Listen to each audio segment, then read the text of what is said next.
This is Professor Hildebrandt with another example from Chapter 11.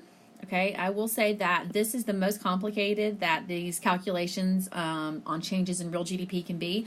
So again, if you haven't already, first watch the Chapter 9-10 videos, then the other Chapter 11 on changes in government spending, and then watch this last video here where we talk about net taxes. Okay.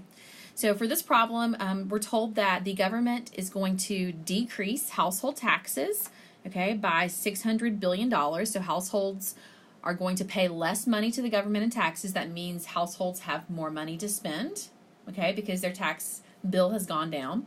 At the same time, the government also is going to increase, so this is a decrease of taxes, but we're going to increase transfer payments by $400 billion. Which, if you think back to our circular flow, is also going to give households more money, okay? We're also told that our MPC in this example is 0.7, and we're asked to find how these changes the government's made, okay, these fiscal policy changes of decreasing taxes and increasing transfer payments, ultimately, how will that impact our real GDP demanded, okay? So again, we're going to go back to the same equation that our change in real GDP demanded is some kind of change in spending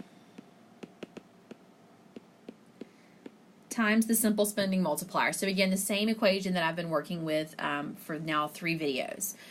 My first video, we saw the change in spending could be in a change in investment spending by firms. So firms could decide to invest more money, and that impacts real GDP demanded. Then we saw the government could decide. So this is what we had going on during the Great Recession, okay? The government was increasing their spending. If households weren't spending money because we didn't have it, if the firms were too scared to spend money, the government was going to step in. So we have some Keynesian policy going on here and was going to spend the money. But here in this example, we're going to look at how a change in net taxes is going to then impact households' disposable income, which will then cause a change in our consumption spending. So this one is a little more involved. It's going to take a little more work than the first 2 examples.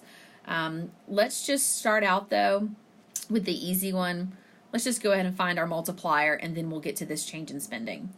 So again, from the previous examples, our simple spending multiplier is found by taking 1 and dividing that by the MPS. Now, I didn't give you the MPS, but what I did give you, right, was our MPC. And so we were told at the very beginning that our MPC here is 0.7, okay? Well, another one of the relationships I've told you need to know is that the MPC plus the MPS, always and forever, equal 1. All right, so I'm going to plug in this 0.7 for my MPC, and then I can solve, and I would find 1 minus 0.7. My MPS is 0.3. I prefer to work these using fractions. I just find it mathematically a little easier. So the 3 is in the 10th position, so I can convert this to a fraction and say my MPS is 3/10.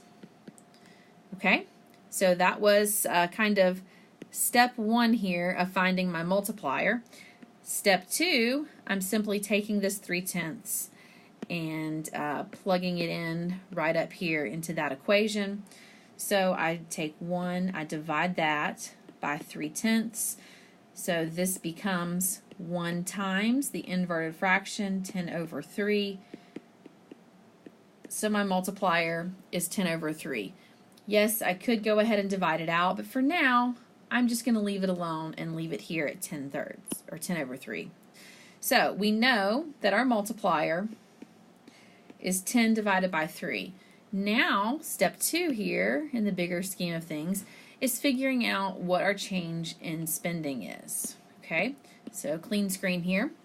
So to find, we're trying to find here the change in spending.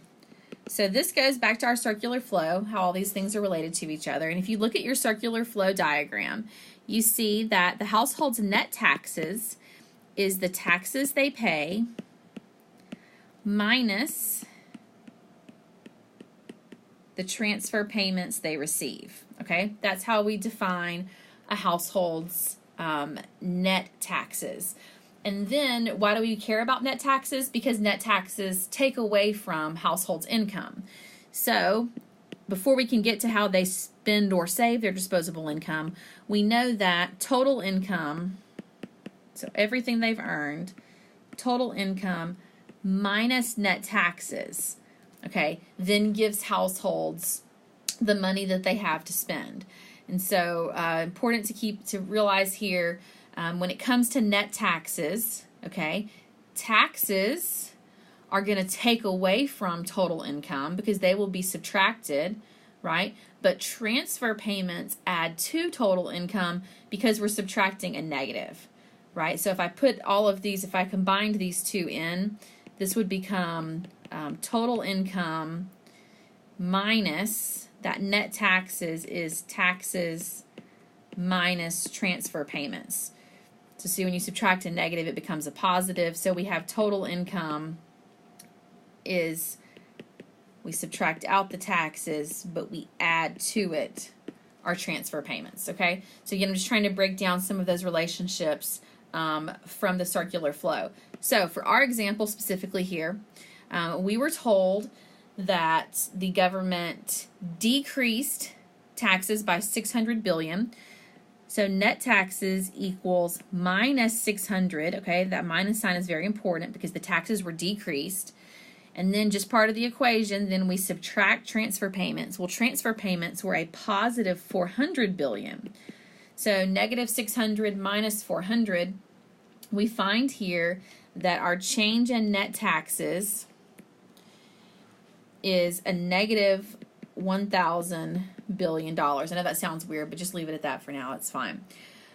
So how does this net taxes, again, then impact disposable income?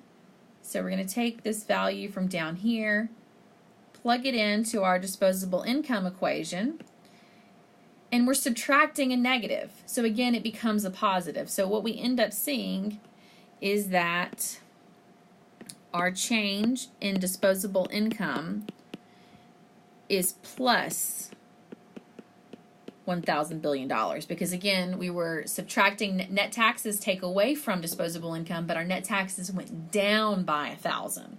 Okay, and so subtracting a negative again becomes a positive. Okay, so this is still not our change in spending. I told you this was more complicated. How do we get to the change in spending? Okay, well now we know by how much disposable income goes up. However, not all of our income is spent. Remember, households divide their disposable income by consumption spending, so that's the spending part, and then savings. Savings is not spending.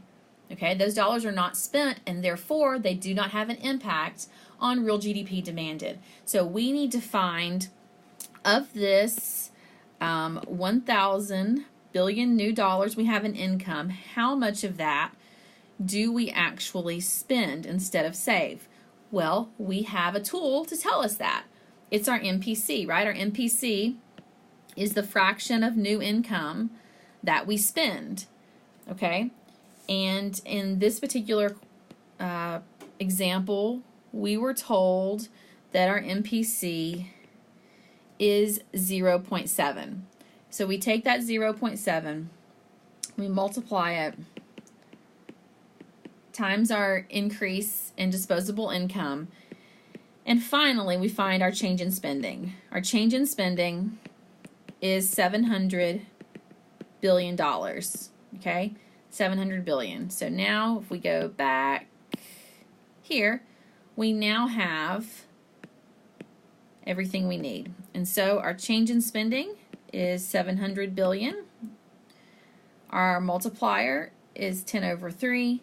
And if you do this out, you would get a lovely number here with a decimal, and it's still in billions. But that is going to be your answer for how much real GDP demanded increases when the government both decreases taxes for households and at the same time increases their transfer payments.